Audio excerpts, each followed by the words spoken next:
we want to turn to race in America and Mr. Trump. There are many who argue cell phones and smartphones are just now exposing what's been happening in this country for years, cases of excessive force against minorities. As you know, Mr. Trump, on the other side, the FBI director recently said there's a chill wind blowing through law enforcement because of increased scrutiny. You have said police are the most mistreated people in America. As president, how do you bridge the divide?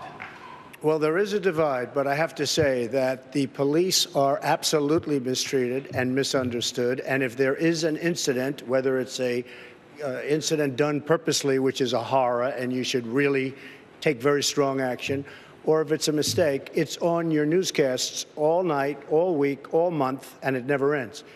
The police in this country have done an unbelievable job of keeping law and order, and they're afraid for their jobs.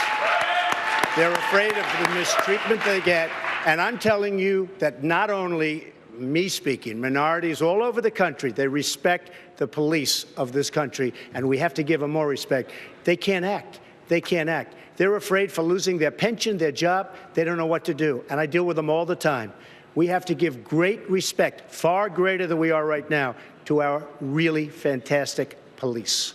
Great. Mr. Trump, I did ask about bridging the divide, though, as president. So what would you say to the American families who say, we have lived through this, we have seen excessive force? What would you say to those? Well, they do, and, you know, they sue. Everybody sues, right? They see excessive, I mean, they go out, they sue. We have so much litigation. I see the courts. I see what they're doing. They sue, and you know what? We don't want excessive force. But at what point? You know, either you're going to have a police force that can do its job. I was just up in Manchester. I met with the police officers yesterday. Tremendous people. They love the area. They love the people. They love all the people. They want to do their job. And you're going to have abuse, and you're going to have problems, and you got to solve the problems, and you have to weed out the problems. But the police in this country are absolutely amazing people. Mr. David, thank you. I do want to ask Governor Kasich. I wanted to say, look, there can be a win-win here. I have formed a collaborative between police and community leaders because people have to respect law enforcement. A family doesn't want dad or mom going home in a box. And for our community leaders, many of them think the system not only works, not only doesn't work for them, but it works against them. And I created a big collaborative in Ohio made up of law enforcement, community leaders, the head of my public safety, and a former Democrat, liberal, State Senator Nina Turner run it.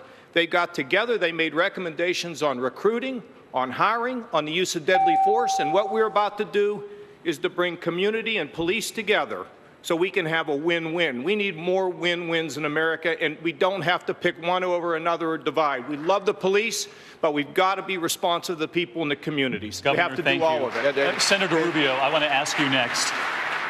President Obama visited a mosque this week in America for the first time in his presidency. President George W. Bush visited a mosque after September 11th. You said of President Obama, quote, he's always pitting people against each other. So I'm curious, how are the two visits different, and would you visit a mosque as president? I would, but that's not the issue. My problem with what he did is he continues to put out this fiction that there's widespread, systematic discrimination against Muslim Americans. First of all, let's recognize this. If you go to a national cemetery in this country, you will see stars of David and crosses, but you'll also see crescent moons. There are brave men and women who happen to be Muslim Americans who are serving this country in uniform and who have died in the service of this country. And we recognize that and we honor that. But by the same token, we face a very significant threat of homegrown violent extremism.